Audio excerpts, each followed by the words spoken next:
बिस्मिल्लाहिर्रहमानिर्रहीम। अस्सलाम वालेकुम नाज़रीन, मैं अहमद फ़वाद हूँ और आप मेरा यूट्यूब चैनल देख रहे हैं। डेडलाइन का आगाज़ जो है वो हो चुका है और आखिरी आप कहें 18 घंटे जो हैं तकरीबन इस वक्त पीडीएम हुकूमत जो है उनके पास बच चुके हैं और जितने वो ताख़ीरी हरबे अपना सकते थे वो तमाम तर ताख़ीरी हरबे उन्होंने अपनाए इलेक्शंस को मुलतवी करवाने के हवाले से।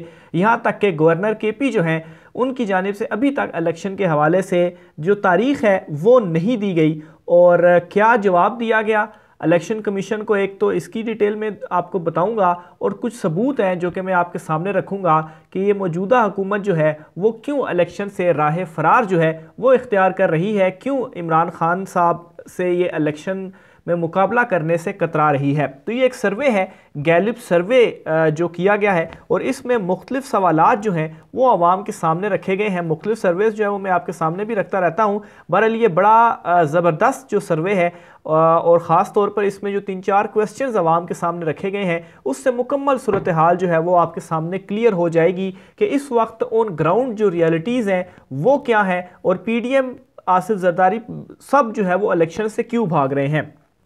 तो इस सर्वे के मुताबिक नाजरीन सबसे पहले तो सवाल पूछा गया आवाम से कि मौजूदा महंगाई की लहर की ज़िम्मेदार हुकूमत से मुतल्लिक इनसे पूछा गया कि मौजूदा महंगाई की बदतरीन लहर की असल ज़िम्मेदार हुकूमत कौन है। इस सवाल के जवाब में 62% लोगों ने पीडीएम और नून लीग की हुकूमत को ज़िम्मेदार ठहराया, जबकि 38% लोगों ने इस महंगाई की ज़िम्मेदारी पीटीआई पर डाली।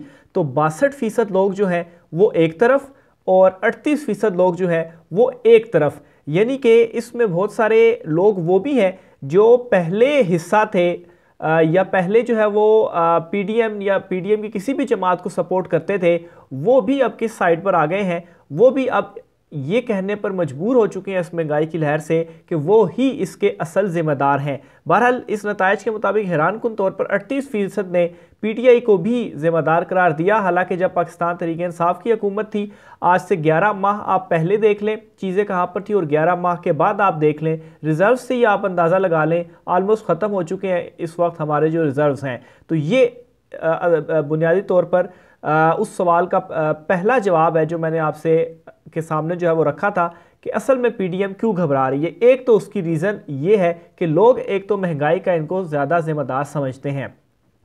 फिर इसके अलावा अगला सवाल किया गया कि गुज़श्ता 6 माह के दौरान घर के किसी फ़र्द के बेरोज़गार होने से मुतल्लिक सवाल के जवाब में तकरीबन 79% ने नहीं जबकि 21% ने हाँ में जवाब दिए। नहीं कि गुज़श्ता 6 माह के दौरान आपके घर में से कोई जो है वो बेरोज़गार हुआ या नहीं हुआ, तो 79% का ये कहना था कि कोई बेरोज़गार नहीं हुआ और 21% का ये कहना था कि बेरोज़गार हुआ है।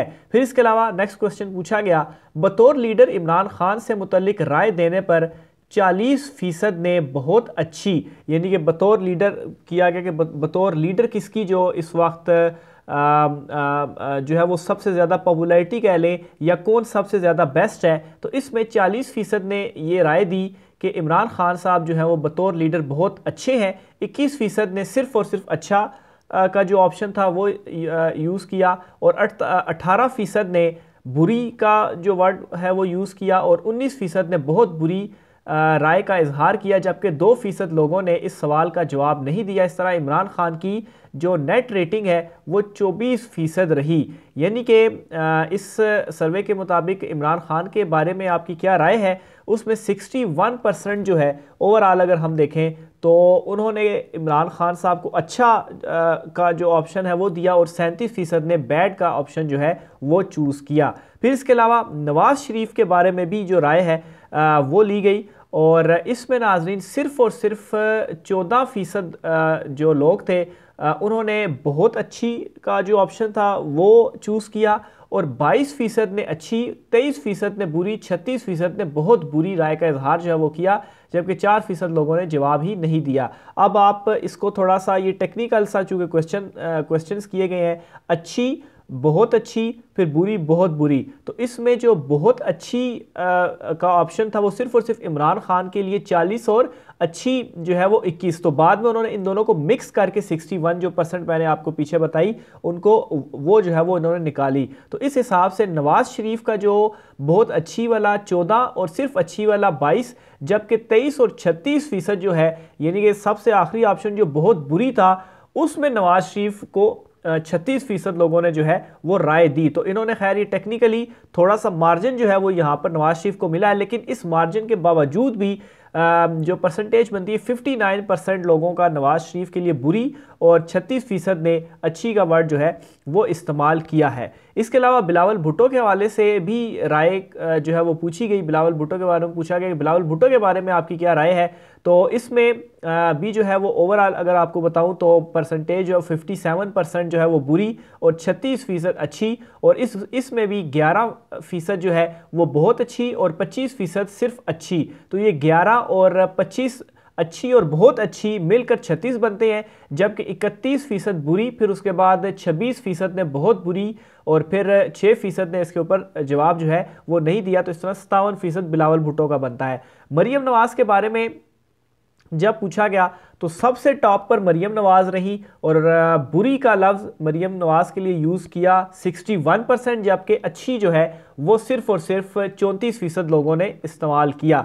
इसी तरह से शहबाज शरीफ के बारे में आपको बताता चलूँ तो बैड का जो है वो 65%, जबकि 32 जो है 32% जो है वो गुड का वर्ड इस्तेमाल किया गया। मौलाना फजल रहमान जो है 57 बैड, इसी तरह से 31% गुड जो है इस्तेमाल हुआ।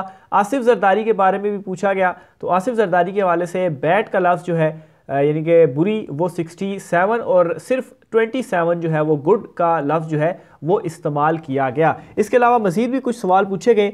उनमें सबसे पहले तो ये सवाल पूछा गया कि अगर कोई ऐसी पार्टी वजूद में आती है जिसमें तमाम लीडर्स ईमानदार हों और सब इक़्तिसादी माहिरीन या पेशा वराना नौइयत के हामिल अफराद हों, तो क्या आप अपनी पार्टी छोड़कर इस नई पार्टी को वोट डालना चाहेंगे? तो इसमें 53% ने यस कहा और 47% ने इसमें नो कहा। फिर इसी तरह से बड़ा इंपॉर्टेंट सवाल पूछा गया कि इमरान खान ने पंजाब और केपी के असम्बली में अपनी पार्टी के मेंबरान से इस्तीफ़ा दिलवा कर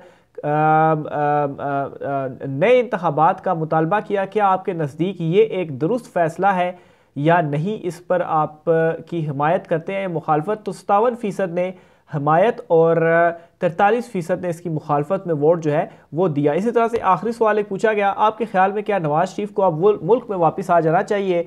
तो इसमें 61% ने यह कहा कि नहीं, क्योंकि नवाज शरीफ आना ही नहीं चाहते। उनका यही राय है कि नवाज शरीफ अब नहीं आएंगे पाकिस्तान वापस, और 39% अब भी ये समझते हैं कि शायद नवाज शरीफ जो है वो वापस आ जाएं। तो ये वो सबूत है, ये वो सर्वे है, गैलिप का ये सर्वे है और इसको ऑथेंटिक माना जाता है, इसलिए मैंने आपके सामने भी रखा। और इस सर्वे के मुताबिक आप नताइज खुद जो है वो देख लें कि आखिर क्यों जो है जो पीडीएम हुकूमत है वो इलेक्शंस में क्यों नहीं जाना चाहती, इंतखाबात में क्यों नहीं जाना चाहती। उनको मालूम है कि इंतखाबात में जाएंगे तो इमरान खान सिर्फ सादा अक्सरियत नहीं, सादा अक्सरियत तो बहुत कहीं पीछे रह गई है। इनके अपने लोग ये कह रहे हैं कि सादा अक्सरियत से तो इमरान खान जो है इनके लोग ये कह रहे हैं कि इमरान खान सादा अक्सरियत ले जाएगा लेकिन 2/3 अक्सरियत नहीं ले पाएगा, यानी कि वो मेंटली तौर पर प्रिपेयर हो चुके हैं कि इमरान खान हुकूमत में आ रहा है। लेकिन शुक्र इस बात का वो अदा कर रहे हैं कि अभी भी हमें उम्मीद है कि इमरान खान सादा अक्सरियत से आएगा, 2/3 अक्सरियत से नहीं आएगा। लेकिन इमरान खान जो है वो सादा अक्सरियत नहीं बल्कि इससे कई गुना ज़्यादा जो है